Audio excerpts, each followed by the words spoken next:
Dolma Sherpa, and it is my biggest honor and a privilege to be here on this stage today, giving this commencement speech. 3 years ago, I received 8 merit-based scholarships from different law schools I applied to, and amongst all of the choices I had, I chose New York Law School. Today, I can proudly say that that was the best decision I made. As a law student, I interned at different firms, and alumni from this school offered me mentorship, guidance, and support immediately upon knowing that I'm a New York Law School student. Today, I want to begin my speech by thanking our phenomenal Dean, Dean Crowell, and the incredible New York Law School community for fostering such a great community of alumni.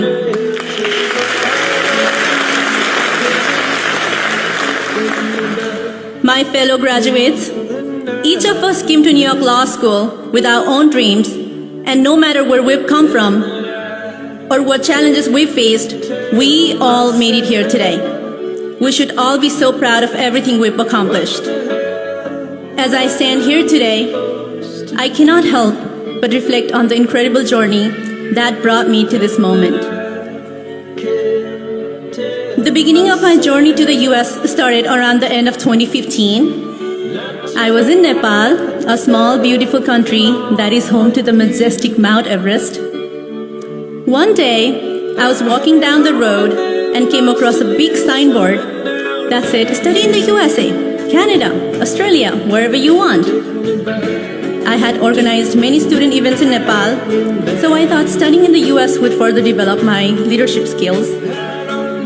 I told my dad I wanted to study in the US. He was appalled when he heard that first. He sat me down and said, "Look, you're very young. We do not have any family members in the US to look out for you, so forget about it." When my parents saw how unhappy I was over it, they finally agreed to send me to the US alone. My 2 older brothers were also on board. My dad worked as a tourist guide and a mountaineer, which was a seasonal job. And my mom was a homemaker, so they had very little savings for their retirement. But they were both willing to risk it all. For me, for my dreams. Knowing that my aging parents risked their retirement savings for my dreams, I was adamant about being successful. Because if I failed, they would fail too. On March 22, 2016 at the airport, my mom was crying, and I said, "Oh, here she goes again." Because I was so excited I was going to the US to study, I couldn't understand why anybody would cry for me, let alone my mother. I got on the plane, took a nap, and when I woke up after a few hours, I realized I was flying alone to a country where there was no one from my family, relatives, or friend circle to pick me up at the airport. Suddenly, I felt anxious and quietly sobbed for the remainder of my flight to the US. My path to earning a law degree took longer than it takes for most people. When I tried to pursue Juris Doctor, I hit a roadblock because my bachelor's degree from Nepal was 3 years degree and only a few credits got transferred. So I repeated my bachelor's degree again, took the LSAT, joined New York Law School, and I am on cloud 9 today to be finally graduating with all of you today.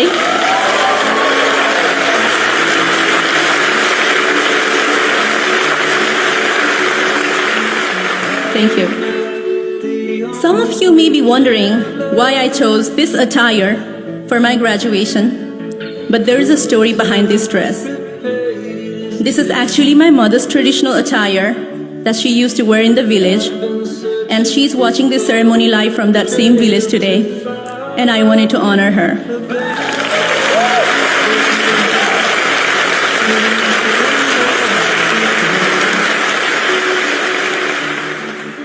My mother was one of 7 daughters born to my grandparents in their quest for a son. She was not allowed to go to school because she was a girl child. There was a common belief in her village that girls did not need an education, as their main role was seen as becoming wives and raising families. And unfortunately, my grandparents also shared this belief. She never even saw the inside of a classroom, so she could not even write her own name. When my mother went to get her citizenship documents in Nepal, the official asked her name, and she told him Thamji. But when he wrote it down, he spelled it Thanji, changing the M to an N. My mother could not read, so she could not see the mistake. It is a simple letter, an M changed into an N. But that day, my mother lost something precious. That day, the silent weight of illiteracy and patriarchy erased a part of my mother. So today, I wore her traditional attire and wrote her name Thamji on my graduation sash next to mine because I wanted to ensure that her story, her true name, would never be forgotten.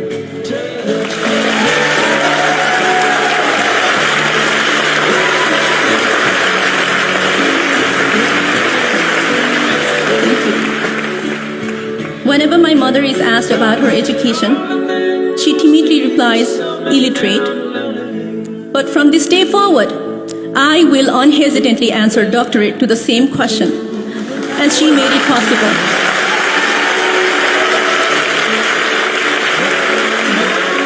Without Dolma Sherpa, there would not be Dolma Sherpa, Juris Doctor.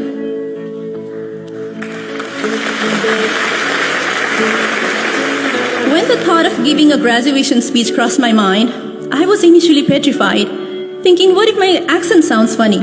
What if my English is not impeccable since it is my second language? But then I decided I will speak, even if my voice trembles, my hand shakes. Because the women in my family before me, including my mother, and millions of women around the world never have had the opportunity to speak. Illiteracy and patriarchy robbed them of their words and silenced their voices. While my family's unconditional support meant everything to me, there was also someone else who made a monumental difference in my life. When I was a child, due to the civil war in my country, my dad was struggling to find mountaineering jobs, and we had a lot of adversities.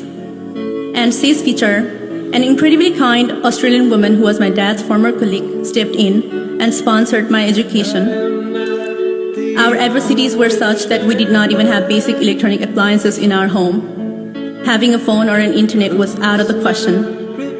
Says funded my education for many years until we were able to fund it ourselves. I'm deeply grateful for everything my guardian angel, Says Feature, did for me.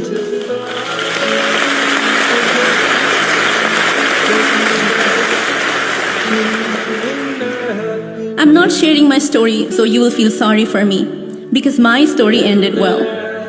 I completed law school with a merit-based full scholarship from New York Law School as a trustee scholar.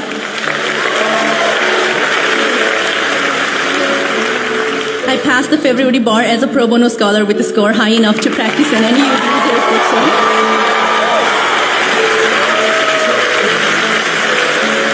And I'm joining Fragaman, the largest corporate immigration firm with more than 70 offices worldwide. Now, I have a great story to tell my future kids and grandkids. Because imagine having to tell them, well, I succeeded despite having no adversity.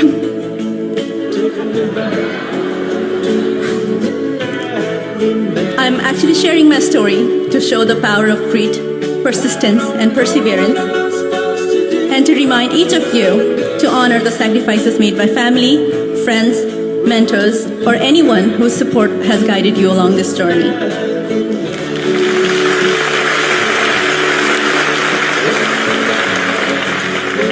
As I look at my fellow graduates from this stage, I am filled with a deep sense of hope and purpose. Many of us are first-generation college graduates, and many of us are first in our families to earn a law degree or any professional degree. Many of us are here standing on the foundation of sacrifices made by generations before us. Even to this day, there are so many people who do not have the opportunity to study, whose potential is limited by circumstances, not due to ability. As I stand before you today, I want to emphasize that earning a law degree is a privilege that carries great responsibility. We must always remember that our legal education is meant to serve people, not to feel superior to people that are less educated or less privileged than us.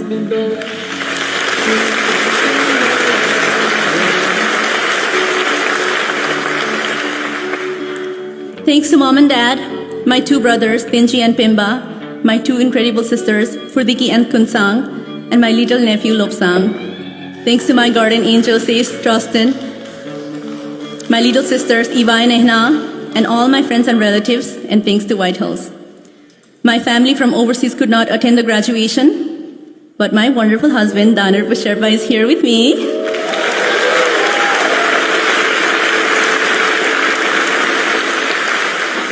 I came to the US fully prepared to be a lone wolf, but it turns out God had other plans for me because I met you.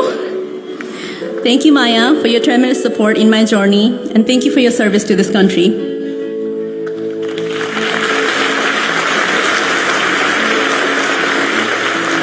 I love you so much. Timलाई जन्मदिनको पनि धेरै शुभकामना. Thanks to Baje Zangbu, cousin Zangmu, sisters Santi and Doma, friends Enchi, and Ololade for taking the time to attend my graduation ceremony and celebrate this day with me. Thanks to my mentors and well-wishers that are watching live. Also, thanks to my neoclassical family. A special thanks to Professor Lenny Benson for introducing me to neoclassical alums and writing letters of recommendations. Thanks to Jean Crowell again,